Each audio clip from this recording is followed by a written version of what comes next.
Government scheme are one of the safest investment option. But ಯಾವ scheme select ಮಾಡಬೇಕು ಅನ್ನೋ confusion ಎಲ್ಲರಿಗೂ ಇರುತ್ತದೆ. ಸ್ಟಾಕ್ ಮಾರ್ಕೆಟ್ನಲ್ಲಿ ಇನ್ವೆಸ್ಟ್ ಮಾಡ್ತೀರಾ ಅಂದರೆ ಅಪ್ಸ್ ಆ್ಯಂಡ್ ಡೌನ್ ಇರುತ್ತದೆ ಮಾರ್ಕೆಟ್ನಲ್ಲಿ. ಆ್ಯಂಡ್ ಗೋಲ್ಡಲ್ಲಿ ಇನ್ವೆಸ್ಟ್ ಮಾಡ್ತೀರಾ ಅಂದರೆ ಅದು ಅನ್ಪ್ರಿಡಿಕ್ಟಬಲ್. ಬಟ್ ನೀವು ಸೇಫ್ ಗ್ಯಾರಂಟಿಡ್ ರಿಟರ್ನ್ಸ್ ಬೇಕು ಅಂದರೆ ಈ ಗೌರ್ಮೆಂಟ್ ಬ್ಯಾಕ್ ಸ್ಕೀಮಲ್ಲಿ ಇನ್ವೆಸ್ಟ್ ಮಾಡಿದರೆ ನಿಮಗೆ ಬೆಟರ್. ಈ ಸ್ಕೀಮ್ ಫಿಕ್ಸ್ ಡೆಪಾಸಿಟ್ ಎಫ್ ಟಿಗಿಂತ ಜಾಸ್ತಿ ರಿಟರ್ನ್ಸ್ ಕೊಡುತ್ತದೆ and also the same time tax benefit ಕೂಡ ಇರುತ್ತದೆ. ಸೊ ಫ್ರೆಂಡ್ಸ್, ನಾವು ಇವತ್ತು ಮಾತಾಡ್ತಾ ಇರೋದು NSC, national savings certificate scheme. Every year March ಬಂದರೆ ಸಾಕು, ಟ್ಯಾಕ್ಸ್ ಸೇವಿಂಗ್ ಆಪ್ಷನ್ ಹುಡುಕ್ತಾ ಹೋಗ್ತೀವಿ ನಾವು. ಬಟ್ ಕನ್ಫ್ಯೂಷನ್ ಯಾವುದ್ರಲ್ಲಿ ಇರುತ್ತದೆ? ELSS ಸೆಲೆಕ್ಟ್ ಮಾಡಬೇಕಾ, PPF ಸೆಲೆಕ್ಟ್ ಮಾಡಬೇಕಾ, FDಯಲ್ಲಿ ಇನ್ವೆಸ್ಟ್ ಮಾಡಬೇಕಾ, ಆರ್ NSCಯಲ್ಲಿ ಇನ್ವೆಸ್ಟ್ ಮಾಡಬೇಕಾ ಅಂತ. ಸೊ ಈ ವಿಡಿಯೋದಲ್ಲಿ let's clear all your doubts whether NSC is good investment for you ಅಂತ. So every one, welcome back to Kannada Sampattu channel. ಇಲ್ಲಿ ನಾವು stock market, mutual funds, personal finance and finance topics ಬಗ್ಗೆ detailed ಆಗಿ explanation ಕೊಡ್ತೀವಿ. So ಈ ಥರದ ಎಲ್ಲ topics ನಿಮಗೆ ಇಷ್ಟ ಆರ್ ಯೂಸ್ ಆಗುತ್ತೆ ಅಂದರೆ please do subscribe to the channel. So let's start. NSC, national saving certificate, ಒಂದು government backed fixed income investment scheme and it's available ಎಲ್ಲ ಪೋಸ್ಟ್ ಆಫೀಸ್ ಅಕ್ರಾಸ್ ಇಂಡಿಯಾ. ಇದೊಂದು ಫಿಕ್ಸ್ ಡೆಪಾಸಿಟ್ ಥರ work ಆಗುತ್ತದೆ, but guaranteed returns. And also main advantage NSCಯಲ್ಲಿ invest ಮಾಡೋದು ಏನಂದರೆ ಇದು added tax benefits ಜೊತೆ ಸಿಗುತ್ತದೆ. ಅಂದರೆ ನೀವು ಇನ್ವೆಸ್ಟ್ ಮಾಡಿರೋ ಅಮೌಂಟ್ ಮೇಲೆ ನೀವು ಟ್ಯಾಕ್ಸ್ ಡಿಡಕ್ಷನ್ ತೋರಿಸ್ಬೋದು ಅಂಡರ್ 80C. ಈ ಥರದ ಅಡ್ವಾಂಟೇಜ್ ನಿಮಗೆ ಫಿಕ್ಸ್ ಡೆಪಾಸಿಟಲ್ಲಿ ಸಿಗಲ್ಲ, PPF ಅಲ್ಲೂ ಸಿಗಲ್ಲ. ಬಿಕಾಸ್ PPFನ ಮೆಚುರಿಟಿ ಆಗೋದು 15 years. And also normal mutual ಫಂಡ್ಸಲ್ಲಿ ನೀವು ಇನ್ವೆಸ್ಟ್ ಮಾಡಿದರೆ ನಿಮಗೆ ಟ್ಯಾಕ್ಸ್ ಬೆನಿಫಿಟ್ಸ್ ಸಿಗಲ್ಲ. ಆ್ಯಂಡ್ ಮಿನಿಮಮ್ ಇನ್ವೆಸ್ಟ್ಮೆಂಟ್ ನೀವು NSCಯಲ್ಲಿ ಸ್ಟಾರ್ಟ್ ಮಾಡ್ಬೋದು ಜಸ್ಟ್ 100 ರುಪೀಸಿಂದ. ಆ್ಯಂಡ್ ಮ್ಯಾಕ್ಸಿಮಮ್ ಲಿಮಿಟ್ ಇಲ್ಲ, ನೀವು ಎಷ್ಟು ಬೇಕಾದ್ರೂ ಇನ್ವೆಸ್ಟ್ ಮಾಡ್ಬೋದು NSCಯಲ್ಲಿ. ಮೆಚ್ಯೂರ್ ಆಗೋದು 5 ಇಯರ್ಸ್ ನಂತರ. ಸೊ ಇದೊಂದು ಮೇನ್ ಅಡ್ವಾಂಟೇಜ್. ಬಿಕಾಸ್ PPFಲ್ಲಿ ನೀವು ಇನ್ವೆಸ್ಟ್ ಮಾಡಿದರೆ 15 ಇಯರ್ಸ್ ವೆಯ್ಟ್ ಮಾಡಬೇಕಾಗುತ್ತದೆ. ಬಟ್ NSCಯಲ್ಲಿ ನೀವು ಇನ್ವೆಸ್ಟ್ ಮಾಡಿದರೆ 5 ಇಯರ್ಸ್ ಒಳಗೆ ನಿಮಗೆ ಮೆಚುರಿಟಿ ಆಗುತ್ತದೆ. ಇವಾಗ ನಮ್ಮ ಮೇನ್ ಪಾಯಿಂಟಿಗೆ ಬರೋಣ. NSC ಎಷ್ಟು ಇಂಟ್ರೆಸ್ಟ್ ಕೊಡ್ತಾ ಇದೆ ತಮ್ಮ ಇನ್ವೆಸ್ಟರ್ಸ್ಗೆ ಅಂತ. ಕರೆಂಟ್ಲಿ ನೀವು ನೋಡೋಕೆ ಹೋದರೆ NSC ಕೊಡ್ತಾ ಇರೋದು ತಮ್ಮ ಇನ್ವೆಸ್ಟರ್ಸ್ಗೆ 7.7% ಆ್ಯನ್ಯುವಲ್ ಇಂಟ್ರೆಸ್ಟ್. ನೀವು ಕಂಪೇರ್ ಮಾಡೋಕ್ಕೆ ಹೋದರೆ PPF ಜೊತೆ, PPF ಕೊಡ್ತಾ ಇರೋದು ಕರೆಂಟ್ಲಿ 7.1%, ಬಟ್ NSC ಕೊಡ್ತಾ ಇರೋದು 7.7%. And every 3 months government NSC interest revise ಮಾಡ್ತಾನೆ ಇರುತ್ತದೆ. As of now 7.7% per annum ಇದೆ. ಸೊ ಇವಾಗ ಚೆಕ್ ಮಾಡೋಣ, ಇನ್ ಕೇಸ್ ನೀವು NSCಯಲ್ಲಿ ಇನ್ವೆಸ್ಟ್ ಮಾಡಿದರೆ ಎಷ್ಟು ಸಿಗ್ಬೋದು ಆಫ್ಟರ್ ಮೆಚುರಿಟಿ ಅಂತ. ಸೊ ನೀವು ನೋಡಿದರೆ ರೇಟ್ ಆಫ್ ಇಂಟ್ರೆಸ್ಟ್ ಇರೋದು 7.7%. ಆ್ಯಂಡ್ ಇನ್ ಕೇಸ್ ನೀವು 1 ಲ್ಯಾಕ್ ಇನ್ವೆಸ್ಟ್ ಮಾಡ್ತೀರಾ ಫಾರ್ NSC ಸ್ಕೀಮ್ ಅಂದರೆ ಆಫ್ಟರ್ 5 ಇಯರ್ಸ್ ಮೆಚುರಿಟಿ ಆದಮೇಲೆ ನಿಮಗೆ ಟೋಟಲ್ ಇಂಟ್ರೆಸ್ಟ್ ಸಿಗೋದು 44,903 ರುಪೀಸ್. ಅದೇ ನೀವು 1 ಲ್ಯಾಕ್ ಬದಲು 5 ಲ್ಯಾಕ್ ಇನ್ವೆಸ್ಟ್ ಮಾಡ್ತೀರಾ ಅಂದರೆ ಆಫ್ಟರ್ 5 ಇಯರ್ಸ್ ಟೋಟಲ್ ಇಂಟ್ರೆಸ್ಟ್ ಆಗೋದು ನಿಯರ್ಲಿ 2,24,517 ರುಪೀಸ್. ಸೊ ನೀವು ಪ್ರಿನ್ಸಿಪಲ್ ಹಾಕಿರೋದು 5 ಲ್ಯಾಕ್, ವಿತ್ ಇಂಟ್ರೆಸ್ಟ್ ನಿಮಗೆ ಟೋಟಲ್ ನಿಮಗೆ ರಿಟರ್ನ್ ಸಿಗೋದು 7,24,517 ರುಪೀಸ್.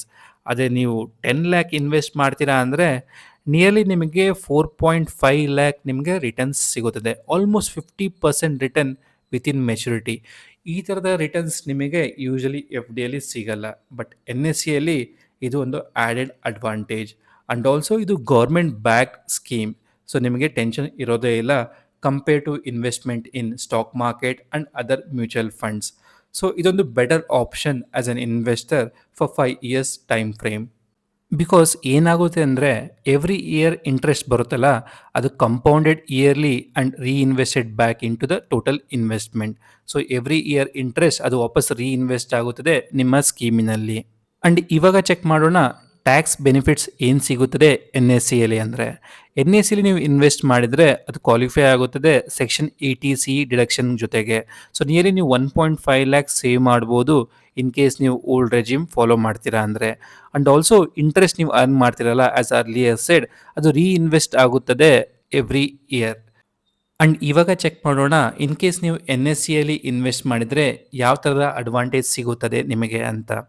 ಒಂದು, ಸೇಫ್ ಆ್ಯಂಡ್ ಸೆಕ್ಯೂರ್. ಬಿಕಾಸ್ ಇದು government of India backed scheme. So ನಿಮಗೆ ಸೇಫ್ ಇರುತ್ತದೆ ನಿಮ್ಮ ಇನ್ವೆಸ್ಟೆಡ್ ಅಮೌಂಟ್. ಸೆಕೆಂಡ್ ಅಡ್ವಾಂಟೇಜ್ ಏನಂದರೆ fixed returns, not like market link. Because market ಮೇಲೆ ಹೋದಾಗ ಮಾತ್ರ ನಿಮಗೆ ಮ್ಯೂಚುವಲ್ ಫಂಡ್ಸ್ ಆರ್ ಸ್ಟಾಕ್ ಮಾರ್ಕೆಟ್ಸ್ನಲ್ಲಿ ಜಾಸ್ತಿ ರಿಟರ್ನ್ಸ್ ಸಿಗುತ್ತದೆ. ಬಟ್ NSEಯಲ್ಲಿ ಫಿಕ್ಸ್ಡ್ ರಿಟರ್ನ್ಸ್ 7.7% ಎವ್ರಿ ಇಯರ್ ಸಿಗುತ್ತದೆ. ಥರ್ಡ್ ಅಡ್ವಾಂಟೇಜ್ ಏನಂದರೆ tax saving. Under ATC nearly ನೀವು 1.5 ಲ್ಯಾಕ್ಸ್ ಸೇವ್ ಮಾಡ್ಬೋದು. ಆ್ಯಂಡ್ ಫೋರ್ತ್ ಅಡ್ವಾಂಟೇಜ್ ಏನಂದರೆ ಈಸಿ ಟು ಇನ್ವೆಸ್ಟ್. ಯಾವುದೇ ಪೋಸ್ಟ್ ಆಫೀಸ್ಗೆ ನೀವು ಹೋಗಿ ಈ ಸ್ಕೀಮಲ್ಲಿ ಇನ್ವೆಸ್ಟ್ ಮಾಡ್ಬೋದು. ಆ್ಯಂಡ್ ಸಿಂಪಲ್ KYC ಇದೆ. And transferable, you can transfer to another person if needed. In case ನೀವು ಕಂಟಿನ್ಯೂ ಮಾಡೋಕ್ಕೆ ಇಷ್ಟಪಡಲ್ಲ NSEಯಲ್ಲಿ ಅಂದರೆ ಆ ಸ್ಕೀಮನ್ನು ನೀವು ಬೇರೆಯವರಿಗೂ ಕೂಡ ಟ್ರಾನ್ಸ್ಫರ್ ಮಾಡ್ಬೋದು.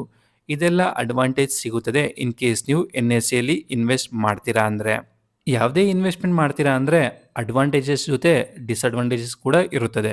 ಸೊ ಇವಾಗ ಚೆಕ್ ಮಾಡೋಣ NSEಯಲ್ಲಿ ನೀವು ಇನ್ವೆಸ್ಟ್ ಮಾಡಿದ್ರೆ ಏನು ಡಿಸಡ್ವಾಂಟೇಜ್ ಸಿಗ್ಬೋದು ಅಂತ. ಸೊ ಫಸ್ಟ್ ಡಿಸಡ್ವಾಂಟೇಜ್ ಏನಂದರೆ lock in period. 5 years lock in period ಇರುತ್ತದೆ. And you cannot pre withdraw the money before the maturity time.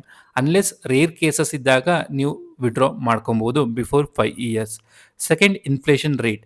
If inflation is greater than 7.7% interest, in case ನೀವು ಇನ್ವೆಸ್ಟ್ ಮಾಡ್ತಿರೋ ಅಮೌಂಟ್ ಆ್ಯಂಡ್ ನಿಮ್ಮ return ಸಿಗ್ತಿರೋದು 7.7%, but inflation is more than 7.7% ಇದ್ದರೆ ಇನ್ಫ್ಲೇಷನ್ನ beat ಮಾಡೋಕ್ಕಾಗಲ್ಲ NSE scheme. And third disadvantage ಏನಂದರೆ tax on interest. So ಇದ್ರ meaning ಏನಂದರೆ ಫೈನಲ್ ಅಮೌಂಟ್ ಸಿಗುತ್ತಲ್ಲ ಆಫ್ಟರ್ ಮೆಚ್ಯೂರಿಟಿ, ಅದ್ರ ಮೇಲೆ ನೀವು ಟ್ಯಾಕ್ಸ್ ಪೇಯಬಲ್ ಮಾಡಬೇಕಾಗುತ್ತದೆ. ಆ್ಯಂಡ್ ಫೈನಲ್ ಡಿಸಡ್ವಾಂಟೇಜ್ ಏನಪ್ಪ ಅಂದರೆ ಲಿಕ್ವಿಡಿಟಿ ಇಶ್ಯೂಸ್. FDsಲ್ಲಿ ನೀವು ಪ್ರೀ ಮೆಚ್ಯೂರ್ ಕ್ಲೋಸರ್ ಮಾಡ್ಬೋದು, ಬಟ್ NSEಯಲ್ಲಿ ರೇರ್ ಕೇಸಸಲ್ಲಿ ಮಾತ್ರ ನೀವು ಪ್ರೀ ಕ್ಲೋಸರ್ ಮಾಡ್ಬೋದು. ಆ್ಯಂಡ್ ಇವಾಗ ಚೆಕ್ ಮಾಡೋಣ ಈ ಸ್ಕೀಮಲ್ಲಿ ಯಾರು ಇನ್ವೆಸ್ಟ್ ಮಾಡ್ಬೋದು ಅಂತ. ಇನ್ ಕೇಸ್ ನೀವು ಕನ್ಸರ್ವೇಟಿವ್ ಇನ್ವೆಸ್ಟರ್ ಆಗಿರ್ತೀರಾ, like safe and guaranteed returns ಬೇಕು ಅಂದರೆ ನೀವು NSEನ ಚೂಸ್ ಮಾಡ್ಬೋದು. ಆ್ಯಂಡ್ ಆಲ್ಸೋ ನಿಮಗೆ ಟ್ಯಾಕ್ಸ್ ಸೇವಿಂಗ್ ಮಾಡಬೇಕಂದ್ರೆ NSE is A better option.